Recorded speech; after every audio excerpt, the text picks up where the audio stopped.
นนตนเลเมกงកំពុងរុញពលរដ្ឋខ្មែរជាង1500គ្រួសារចាក់ចេញពីផ្ទះសម្បែងខណៈព្យុះទី21ឈ្មោះអាសានីទើបកើតឡើងបន្ថែមធ្វើឲ្យព្យុះសរុបចំនួន4កំពុងតែរួមកម្លាំងគ្នាសង្កត់អាកាសធាតុកម្ពុជានាំភ្លៀងកោរន្ទះនិងខ្យល់កន្ត្រាក់បន្ថែមទៀតរហូតដល់ថ្ងៃទី29ខែសីហាឆ្នាំ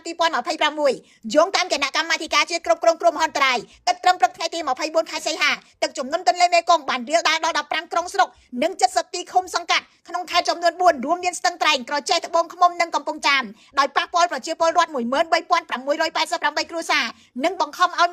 1551គ្រួសារជម្លៀសទៅទីទួលសុវត្ថិភាពខេត្តក្រចេះរងគ្រោះខ្លាំងជាងគេបន្ទាប់មកខេត្តត្បូងឃ្មុំលោកសុតកឹមកុលមនីអ្នកនាំពាក្យគណៈកម្មាធិការជាតិគ្រប់គ្រងគ្រោះមហន្តរាយបានឲ្យដឹងថាជំនន់នេះក៏បានប៉ះពាល់ផ្ទះប្រជាពលរដ្ឋជាង9200ខ្នងនិងប៉ះពាល់ដំណាំស្រូវជាង4300ហិកតាទឹកនៅក្នុងខេត្តស្ទឹងត្រែងបានចាប់ផ្ដើមស្រកបន្តិចក៏ប៉ុន្តែនៅតែបន្តឡើងនៅក្នុងខេត្តក្រចេះត្បូងឃ្មុំនិងកំពង់ចាមអាជ្ញាធរបានរៀបចំទីទួលសុវត្ថិភាពនិងកម្លាំងប្រចាំការនៅតាមតំបន់ប្រឈមដើម្បីជួយជម្លៀសប្រជាពលរដ្ឋនិងសត្វពាហនៈលោកគុណគីមអនុប្រធានទី1នៃគណៈកម្មាធិការជាតិគ្រប់គ្រងគ្រោះមហន្តរាយបានណែនាំឲ្យអាជ្ញាធរយកចិត្តទុកដាក់លើសុខភាពនិងសុវត្ថិភាពរបស់ពលរដ្ឋជាពិសេសកុមារស្ត្រីមានផ្ទៃពោះមនុស្សចាស់និងជនពិការចំពេលទឹកជំនន់កំពុងរាលដាលក្រសួងធនធានទឹកនិងអូតូនិយមបានប្រកាសនៅថ្ងៃទី24ខែសីហាថាសម្ពាធទាបនៅលើមហាសមុទ្រប៉ាស៊ីហ្វិកខាងលិចបានវិវត្តទៅជាព្យុះទី21ឈ្មោះអាសានីព្យុះថ្មីនេះរួមជាមួយព្យុះទី19ឈ្មោះណារ៉ាព្យុះទី20ណាហ្គារីនិងព្យុះទី18សូដែលបានវិវត្តទៅជាព្យុះសង្ឃរាកំពុងមានឥទ្ធិពលលើរបបខ្យល់មូសុងនៅអាងទន្លេមេគង្គសមុទ្រកម្ពុជា